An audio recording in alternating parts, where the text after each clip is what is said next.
Hello and welcome to 5 for the Future for the week of November 13th. Thanks for joining me for this video summary of my weekly paid newsletter that shares 5 top signals of change that you need to know about in order to future-proof your small business. The newsletter has more details on each topic and a lot more on my take as to why these topics stood out to me, but I tried to summarize as much as I can in this amazing video so that you can get the gist of it, but you don't know what you're missing out if you don't get the actual newsletter. So consider subscribing to that. And meanwhile, I'm glad you're here. Are you ready to get started with our top 5 topics for this week? All right, let's start with our story number 1, alternative energy. It was in the news all the time for a while, faded away, and now it's back. Perhaps all the EVs in need of charging and all the energy-sucking data centers have something to do with that? Some cool new technology includes wind turbines without the giant blades from 2 different startups. And a solar farm in space. Cool. Plus more research on the use of hydrogen as fuel back here on Earth.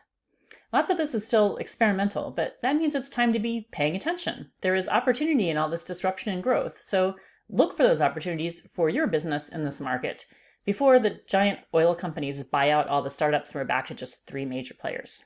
Nope, I'm not jaded at all. All right, moving on to story number 2. Big tech frenemies? Sometimes big tech companies compete, like when Microsoft complained to the US government about Google during the antitrust trial recently.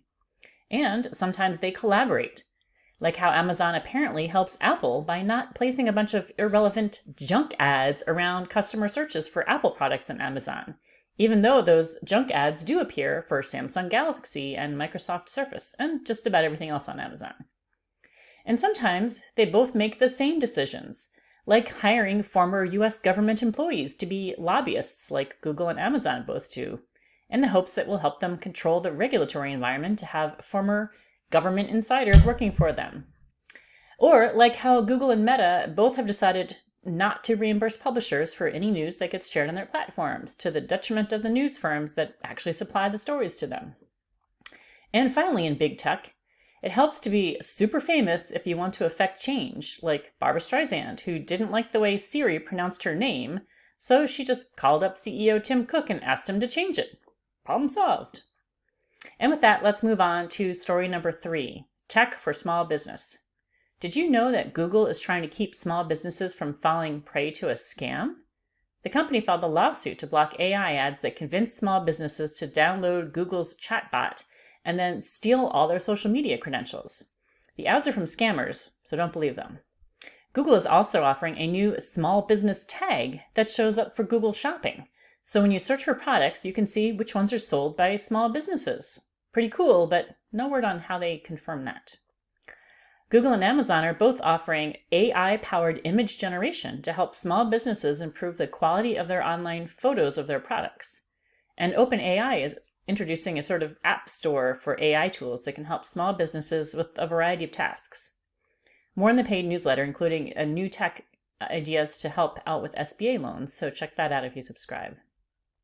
And remember that while I may take issue with the giant monopoly-like big tech corporations, I am a huge supporter of the use of technology and automation, including AI, to help support and grow your small business. As a matter of fact, the small businesses who embrace technology and automation will be the ones to succeed moving forward. Are you in that category? All right, moving on to story number 4, new housing options. First, boomers are buying up all the houses for sale since they have the equity from their current homes to avoid a mortgage, leaving millennials and Gen Zs with fewer housing options. And if you're not interested in home ownership, then maybe you want to try to live on a residential cruise ship to live out the rest of your days at sea. Sounds cool or scary?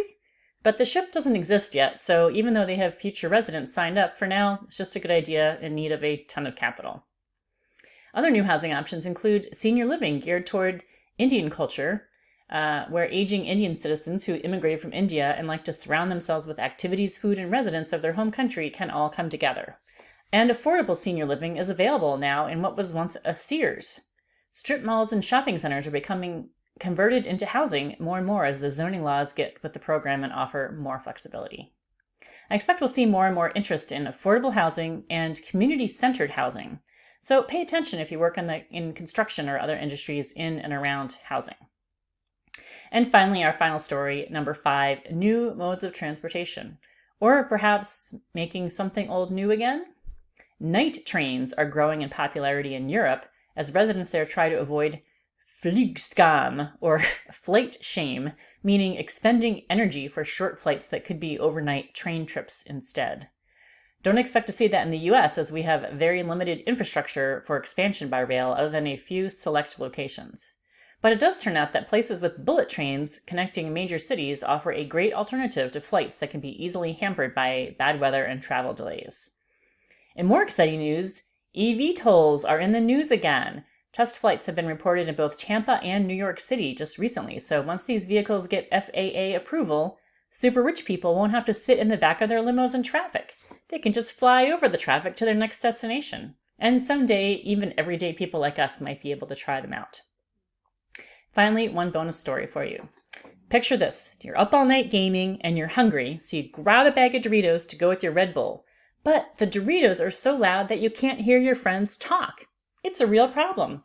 Good thing PepsiCo, parent company of Doritos, has introduced Doritos Silent, a free crunch cancellation software developed over 6 months and with the help of AI to analyze 5,000 different crunching noises, which the software can detect and silence without stifling the gamer's voice. Not guaranteed to work with non-Dorito crunchy snacks. Where there's a problem, there's an AI solution, I guess. Welcome to our future.